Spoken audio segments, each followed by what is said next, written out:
Manuel Rivera Hernández, de 49 años, en Cuauhtémoc. Le pregunto a los empresarios, ¿por qué teniendo tantas riquezas naturales, tantos recursos, seguimos siendo pobres, tercermundistas? ¿Y por qué no levantaron la voz cuando dejaron al país sin ferrocarriles? Se levantó la voz, claro. Fue una decisión, así como cuando la banca fue nacionalizada y luego vuelta a poner en el mercado de inversiones, y no hemos sabido aprovechar todo lo que ha donado la naturaleza y sigue propiciando para su explotación. Pero todo eso ha ido poco a poco avanzando. En realidad, nuestro país ha tenido gente que ha sabido aprovechar y hacer rendir todas esas riquezas. Sí, si el país es superavitario en el comercio internacional en materia de alimentos. Es decir, obtenemos más, exportamos más de lo que importamos. El problema es que se ha descuidado la producción de alimentos básicos. Por eso el maíz lo seguimos importando.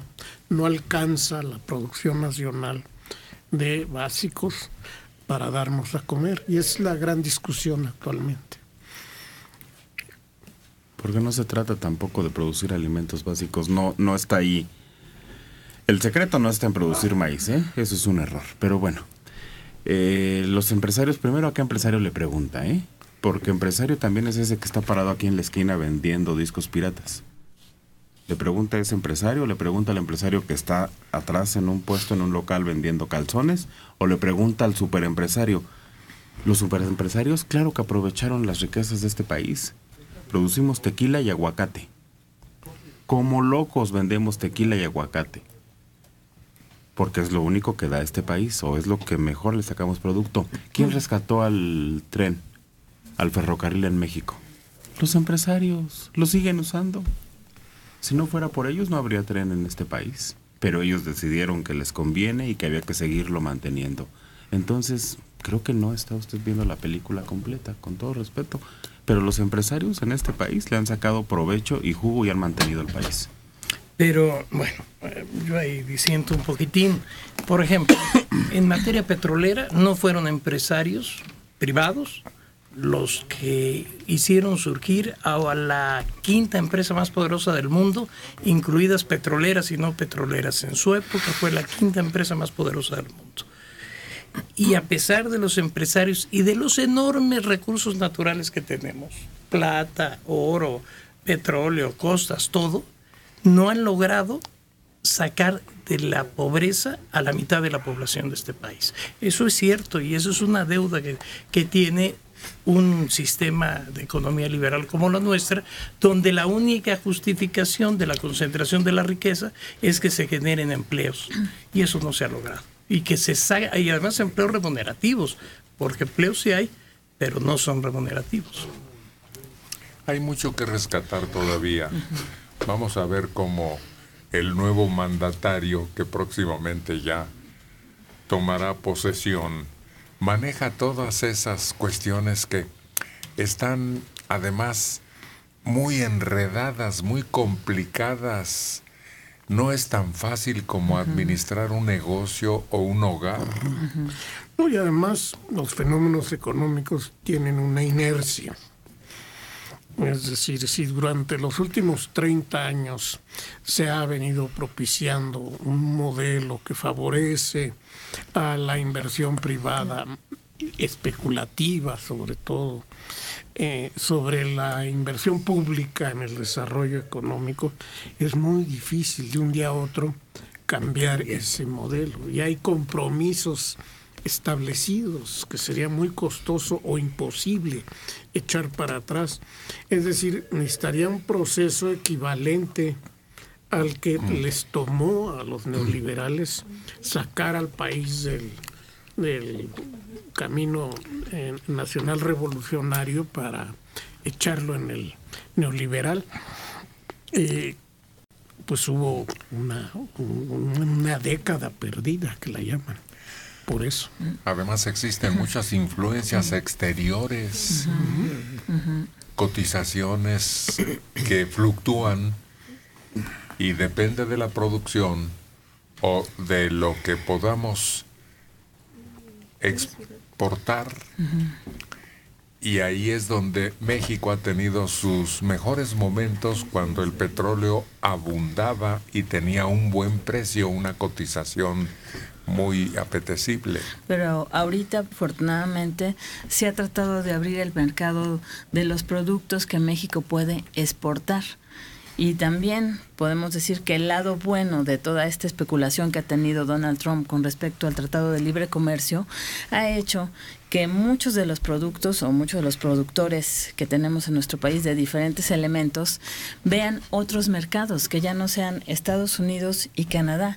Eso también ha sido algo que una situación que nos ha obligado a ver otros tratados, ya con Latinoamérica, con Sudamérica, incluso con China, incluso hasta con Rusia, con otros países que están más lejanos, que a donde también podremos mandar muchas de las cosas que se hacen en México. Y otro de los secretos para que un país salga adelante es que sea autosustentable, por lo menos en la alimentación. Sí tenemos que sembrar maíz aquí. ¿Por qué? Porque tenemos tierras que son aptas para eso. El problema es que no se le ha dado también al campo el impulso necesario. Y por eso muchos que se dedicaban a sembrar se van de inmigrantes. O siembran otra cosa que sí les da para comer. Mucho. Los precios de garantía vinieron a poner un freno a los productores. Pero es problema del gobierno. La generación de empleos no es responsabilidad de los empresarios, es responsabilidad del gobierno, de poner límites, establecer normas, de sacarles provecho, de que no abusen. Pero ninguno país en el mundo de los más desarrollados son autosustentables. Eso es un error, es una medida que ahora están promoviendo mucho, pero es casi de primaria. Porque ayer lo explicaba muy bien un amigo. Noruega, países de primer mundo, no es autosustentable. Lo que pasa es de que qué caso tiene que un país como México, vamos a suponer, siembre una hectárea de maíz para darle de comer a su gente. No, mejor que siembre una hectárea de aguacate, que le va a dar poder adquisitivo a mucha más gente, aunque tenga que importar el maíz. A veces es más barato importar algún producto y producir lo que tiene una ventaja cualitativa que nadie más tiene, porque a nadie más se le da el aguacate, pero a muchos más se les da el país. ¿Cómo se llama? El maíz. Ahora sí les voy a aplicar lo que ustedes luego me dicen. No podemos comparar a Noruega, el país más rico del mundo, con México. Es totalmente incomparable uno con otro. Las distancias económicas son brutales. Pero lo cierto es que México sí tiene que tener, precisamente por ser un país pobre, sí tiene que tener su seguridad alimentaria. Por ejemplo, en la época de López Portillo, precisamente el invertir y el poner todos los huevos en el petróleo hizo que México no soportara la baja internacional del precio de este producto. Entonces, México sí tiene, por ser un país pobre, sí tiene que asegurarse el alimento del pueblo. Y entonces que siga siendo pobre, sembrando maíz en lugar de sembrar agave, que da mucho más, aguacate, que da mucho más, mango, que da mucho más. No, sigamos sembrando maíz y sigamos siendo pobres, porque no, el futuro está en los servicios, el futuro está en otras producciones, el futuro está en otros mercados, no en seguir produciendo maíz, que ya hay campos tecnológicamente muy avanzados, que no podemos competir contra ellos. Porque en todo caso tendríamos que renovar nuestro sistema de cultivo para que fuéramos altamente productivos en el maíz, y entonces sí podríamos competir. En algún lugar el maíz es productivo. ¡Claro! Por eso hay países que dedican grandes superficies al maíz. Al maíz, a Australia, Estados Unidos, todo. ¿Por qué? Porque saben que tienen clientes en todo el mundo. Exacto, pero no es solo la tecnología, sino geográficamente son extensiones planas con muchas precisas para eso, prácticas. Aquí es muy difícil, entonces no vamos a seguir siendo pobres trabajando en lo mismo. Es la ladera de un cerro. Pues, en Venustiano Carranza, José Luis López Acosta, de 79 años. ¿Me pueden explicar por qué en Suecia, Noruega e incluso Finlandia la gente vive mejor que nosotros aquí en México? Y eso que durante la mitad del año aquellos países son puro hielo y no tienen los recursos que aquí tenemos en México. Para mí hay dos respuestas. Mejor nivel educativo y que allá no hay PRI. Ah, y eso que no son frontera con el país más rico del mundo. Ellos son los países más ricos del mundo, o sea, no pueden tener frontera con el país más rico del mundo. Además, el Producto Interno Bruto de cada país, eso es lo que cuenta. Su Producto Interno Bruto es enorme, es lo que producen ellos tanto en la industria como en el manejo forestal, el manejo de petróleo, porque Noruega es un país petrolero. Es desproporcionado por habitante con respecto a lo que produce México. Es decir, su producto dividido entre la población es como 10 veces más elevado que el de México. A lo mejor me quedo corto. Por eso no hay ese problema de miseria. No tienen un 50% de la población pobre, aunque haya ricos o no. Allá simplemente no existe ese concepto de pobreza, tampoco el de delincuencia desatada. Allá la pena máxima en las prisiones es de 20 años. Y aún al que asesinó a un montón de personas en un acto terrorista hace unos 3 años, lo condenaron a 20 años.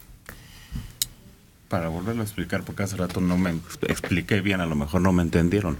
No lo estaba comparando, lo estaba ejemplificando. Hay una diferencia. Sí, hay una diferencia. ¿De verdad, Liliana? Sí, lo comparaste, simplemente. No, se ejemplificó. Pero bueno, por eso lo vuelvo a explicar, para que lo entiendan.